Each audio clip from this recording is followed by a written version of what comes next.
구독과 좋아요 눌러주세요.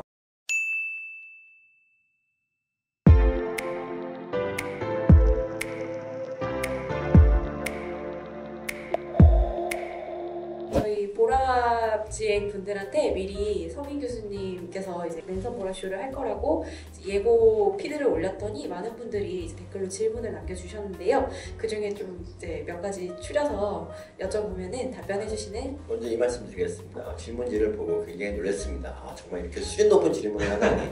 역시 보라쇼를 보는 분들은 정말 보통 분들이 아니에요. 질문 드리겠습니다. 류은님께서 남겨주신 질문이고요. 감염병 상황에서 국경 봉쇄의 실효성에 대해서 여쭙고 싶어요. 네. 예, 정말 좋은 질문입니다. 그러니까 국경 봉쇄라는 게 뭐 사실 제일 좋은 방법이긴 하죠. 그러니까 쿼런틴이라는 말처럼 뭐 예전부터 국경 봉쇄는 기본입니다. 그러니까 외부에서 오는 병원체를 차단하고 내부의 적을 소탕할 수 있는 그런 기회이기 때문에 좋은 방법인데, 지금 같은 국제화 시대에 그게 이제 과연 가능한 것인지에 대해서 조금 생각을 해봐야 됩니다. 물론 이제 대만이 성공했다 한 거는 맞고요. 우리나라도 사실 대만하고 똑같이 섬나라 비슷한 나라예요. 그러니까 배나 비행기를 통해서가 아니면 입국이 어렵지 않습니까? 그러니까 이걸 막았으면 뭐 바이러스 감염자는 더 줄어들지 않았을까 이런 생각을 합니다. 하지만 그게 참 어려운 경우도 많습니다. 이탈리아 같은 나라는 왜 이렇게 왜 많냐면 이탈리아 북부 지역에 중국인이 30만 굉장히 많은 사람이 살지 않습니까? 그분들이 이제 춘절 때 중국에 갔다 왔고 그분 일부가 이제 바이러스를 퍼뜨려서 이탈리아가 북부부터 이제 바이러스가 시작이 돼가지고 난리가 났고, 미국 같은 경우는 중국을 막았지만 유럽을 막지 못했습니다. 모든 나라를 다 막기가 어렵기 때문에 특히 유럽처럼 연결된 나라에서는 뭐 비행기를 막아봤자 차로 다 오고 기차로 오기 때문에 그게 그쪽 나라 어렵습니다. 우리나라에서는 좀 효과가 있긴 했을 거예요 아마. 실효성이 있었을 거다라는 말씀이시네요. 이게 우리나라에서 제일 안타까운 게 그거예요. 그러니까 이 바이러스가 이 정치적 프레임화 돼가지고 이제 뭐 여기를 지지하면 보수고 여기 하면 진보고 맨날 이렇게 싸우고 그랬는데 그냥 그게 좀 아쉽습니다. 그냥 의사들이나 감염학회 입장은 그냥 순수하게 바이러스적으로 접근한 것이고요. 그리고 뭐 대통령과 정부의 결정은 그냥 뭐 크게 여러 의견을 종합해서 하는 거니까 예. 미니민님의 질문이고요. 코로나 미니민? 네, 미니민. 저희 강아지, 둘째 강아지 이름이 미니미예요. 미니미. 너무 반갑습니다. 강아지 관련 질문도 있더라고요. 예. 네, 그 돌연변이 항체가 나타났다라는 기사를 보았습니다. 돌연변이 항체로 인해 또 다른 바이러스가 생기지 않을까 하는 의문이 드는데 어떻게 생각하시나요? 예, 안 그래도 이제 중국에서 그 코로나19 돌연변이가 나왔다고 해서 잠깐 긴장을 했고 그것들이 더 아무래도 돌연변이니까 살상력이 좀 더 높은 게 아닌가 이런 걱정을 했었는데 의외로 이렇게 그냥 별로 이렇게 전파력이 약해요. 그러니까 살상력이 너무 센 거는 되게 전파력이 약하게 마련인데 그것도 그래서 그냥 흐지부지 되고 그래서 이제 괜찮은 것 같아요. 참 별거 아닌 딴 얘기인데, 그리고 어떤 분이 이제 통계의 중요성을 좀 말씀드리자면 어떤 분이 이 코로나 환자 수를 가지고 그래프를 쫙 그려요. 근데 그 그리다 보면은 이 4월 한 22일 정도에 0이 되는 거예요. 그래프가. 이게 한 달 전에 나온 그래프예요. 놀랍지 않습니까? 거의 내일이고 거의 0에 가까워졌잖아요. 이 통계학자들의 중요성이 바로 여기서 나오는구나 생각을 했습니다. 네, 신기하네요. 네, 여린꽃님이요. 앞으로를 살아가면서 코로나보다 더한 바이러스가 더 자주 많이 발생하겠죠? 앞으로 이런 바이러스 발생 시대에 관련해서 어떻게 될지 궁금합니다. 예, 그러니까 의대에서 이제 내과가 인기과 중에 하나예요.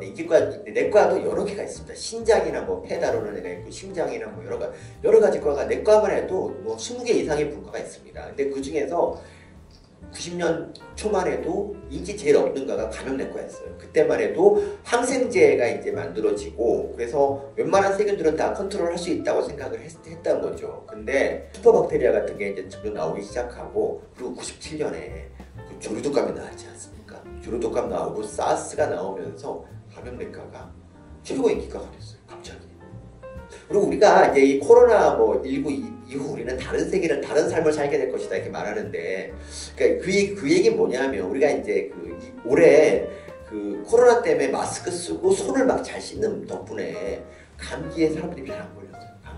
그래서 이비인후과 소아과가 폭망했습니다. 완전히 수입이 저출해서 감기 안 돼요. 근데 이것이 과연 얼마나 갈 것인가? 사람이란 존재는 망각의 존재라서 한 1년, 2년 지나면 언제 그랬냐는 듯이 다시 손을 안 씻기 시작할 거란 말이죠. 근데 그래서는 안 되고 그냥 손을 좀 자주 씻는 이 습관을 그냥 평생 간직하시면 좀 더 건강하고 위험한 바이러스도 막을 수 있습니다.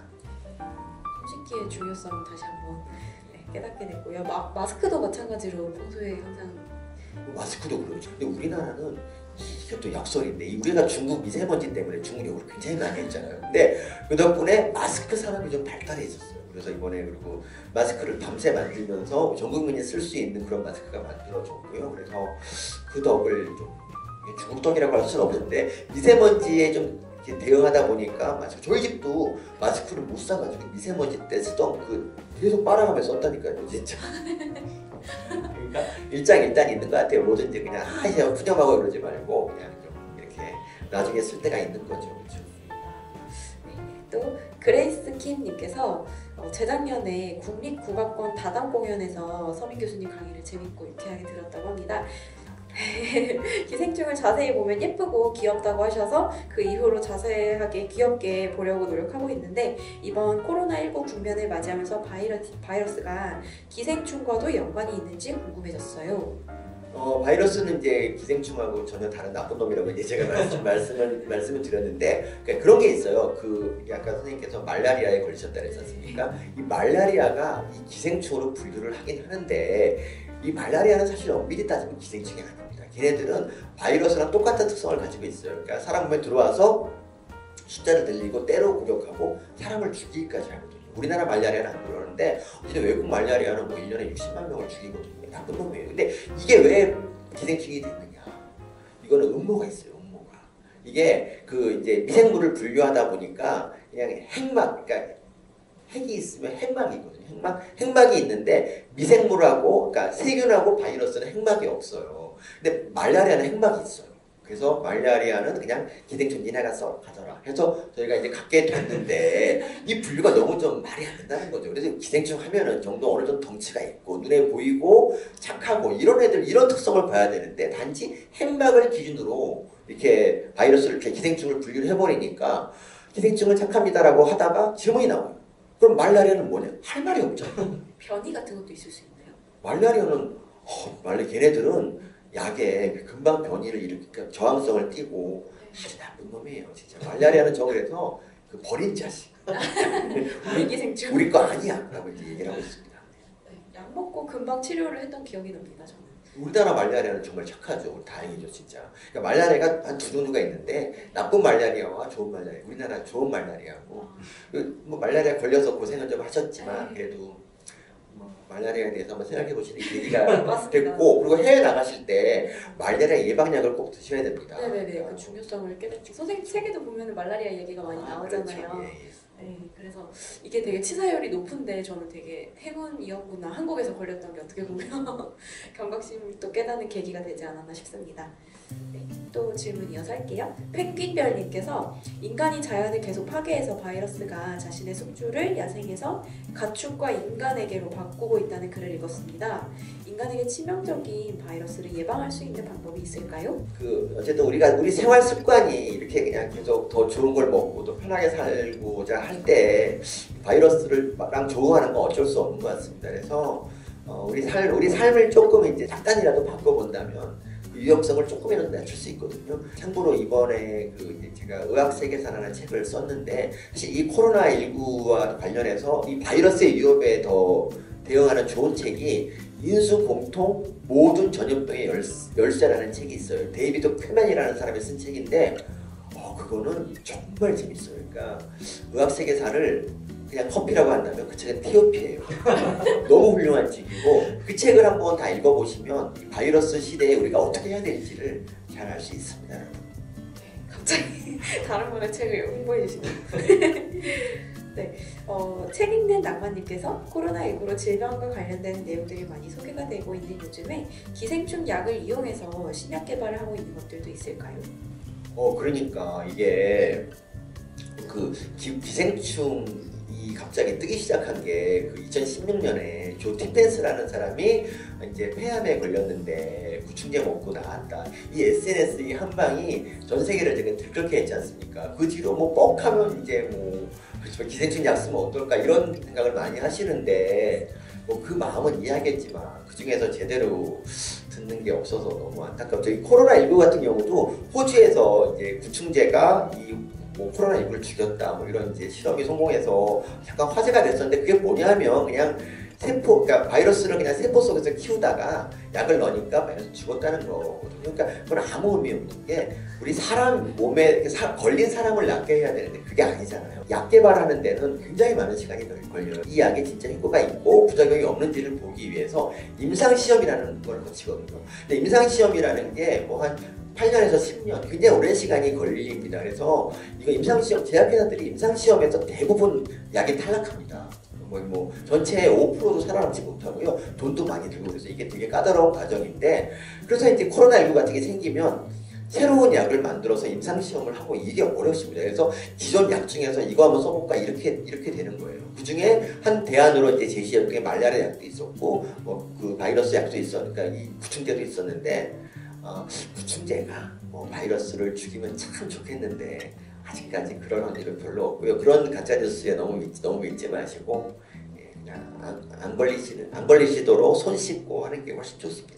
네, 저희 부모님도 알벤다졸 그걸 보시더니 이만큼 사오셔가지고 먹으라고 그래서 네 결국에 나온 그게 왜 그게 안타까우냐면 지금 이제 누군가의 몸속에서 정말 드물게 한두 마리가 정말 아직 멸종 위기에 몰린 기생충이 살고 있는데 저 아무 증상이 없는데 이런 코로나19 때문에 알벤다졸을 먹잖아요. 네. 그럼 그 기생충이 죽을 수가 있는 거죠. 너무 안타깝지 않습니까? 여러분 진짜 아무 피해 안 끼치고 조용히 살고 있는 기생충들이 억울한 죽음을 맞이하고 있습니다. 구충제 남용을 자제해 주십시오. 기생충을 정말 사랑하시는 기생충 박사님이십니다. 마지막 질문으로 루시이윤님께서 서민 교수님도 반려견이 있는 걸로 아는데 코로나19 바이러스가 강아지한테도 감염이 되는지 궁금해요. 확진자의 반려견이 양성인 사례를 들어서요. 교수님의 경우 마스크를 쓰기 어려운 반려견 산책 시 신경 쓰시는 게 뭔지도 궁금합니다. 예. 좋은 질문 감사합니다. 안 그래도 홍콩에서 뭐 반려견에서 코로나 양성 나왔다 뭐 이래가지고 이제 뭐 화제가 된 적이 있는데 근데 그러니까 종이 다르면 바이러스가 서로 종 간의 이동을 잘 못합니다. 그러니까 돼지와 사람, 뭐 박쥐와 사람 이런 거는 약간 좀 예외적인 경우고요. 대부분은 그게 바이러스가 오가지 못하기 때문에 사람이 개한테 감염시키는 거 이것도 되게 어렵고 그리고 개가 사람한테 감염시키는 더 어렵습니다. 그리고 같은 바이러스에 걸려도 개가 걸리면 훨씬 더 치명적일 수가 있어요. 몸이 작고 그렇기 때문에. 그래서 개는 뭐 바이러스 걱정을 안 해도 될 것 같은데 이게 그 홍콩에서 있는 뉴스를 읽어봤더니 그 바이러스 때문에 양성이 나와서 그 개를 격리했대요. 그래서 그 2주 동안 격리를 하면 걔가 스트레스 받아 죽어요. 그러니까 그 바이러스보다 격리가 더 무서운 거라고. 그래서 괜히 넌 그 개를 왜 코로나 검사를 했는지 도저히 이해가 안 가는데 그런 거 하지 마시고 그냥 따뜻하게 돌봐주는 게 그 개나 사람 모두의 건강에 좋은 것 같습니다. 산책도 문제가 없는 거겠네요. 산책이요? 사실 저 이번에 그 사회적 거리두기, 자가 격리를 하는 와중에도 개 데리고 이제 개공원에 가서 산책을 좀 한 적이 있어요. 개공원 가면 이제 유료거든요, 유료. 그래서 몇 마리 없고 그냥 가서 바람을 좀 쐬고 그랬는데, 그러니까 이 코로나가 실내에서는 좀 문제가 있는데 야외에서는 괜찮은 거 아시죠, 여러분들? 야외에서는 바이러스가 흩어지기 때문에 사람에게 감염이 안 돼서 개 데리고 산책하는 것 정도는 가능하고요. 프랑스에서는 이번에 이제 자가 격리를 엄격하게 이제 단속을 하면서 사유가 있을 때는 산책을 허가했어요. 외출을 허가했는데 그 사유 중에 하나가 개 산책이에요. 프랑스는 정말 훌륭한 나라죠, 진짜. 이 개의 인권을 존중하는 나라. 그러니까 사실 견권. 사실 말이죠. 원래 이제 인권이라는 게 개들이 어떤 대접을 받느냐 요걸 보면 그 나라 인권을 알 수 있어요. 간디가 한 말인데 정말 간디는 훌륭한 사람이다 생각합니다. 그러니까 개가 제 대우를 못 받는 나라에서는 사람도 비슷한 운명에 처할 수가 있다 이런 생각. 왜냐하면 개를 차별하면 개처럼 생긴 사람도 차별하게 되잖아요. 그러다 보면 나중에 개 털 비슷한 털이 있으면 차별하고 결국 이 사람하고 개하고 그 차이가 안 나잖아. 그래서 결국 모든 사람을 차별하게 된다는 거죠. 우리 모두 개다 이런 마음을 가지고 개를 여러분 사랑합시다. 네, 교수님 감사합니다. 네, 마지막으로 그 시청하시는 보라 유튜브 구독자분들과 랜선 보라쇼 시청자분들에게 마지막으로 한 말씀만 해주시면 감사하겠습니다.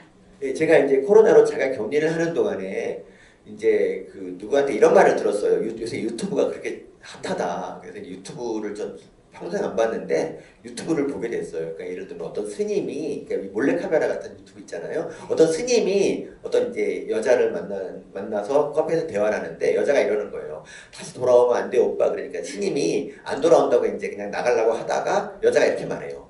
오빠 나 혼자 살아. 이렇게 하니까 이제 갑자기 막 스님이 다시 앉아요. 막 그런 뭐 방음은 잘 돼. 막 이런 얘기하고 그러는데 그런 거 보다가 와 완전히 유튜브가 저는 요새 개그 프로가 왜 안 되는지 이제 알았어요. 유튜브에서 진짜 엄청난 일들이 일어나고 있더라고요. 그래서 유튜브에 많은 거에 구독을 누르고 좋아요를 누르기 시작했는데 그런 와중에 이런 와중에 그러니까 사람들이 유튜브 그렇게 많이 보는 이유가 이거였구나 싶었는데 그 와중에 이 보라쇼를 봐주시는 여러분들 정말 감사합니다. 여러분 진짜 여러분이야말로 진정한 지성인이십니다. 여러분들의 이 유튜브 이 보라쇼 구독이 우리 사회를 조금 더 나은 곳으로 바꾼다고 생각합니다. 여러분 보라쇼 많이 많이 시청해 주시고요. 구독과 좋아요 눌러주세요. 감사합니다. 감사합니다.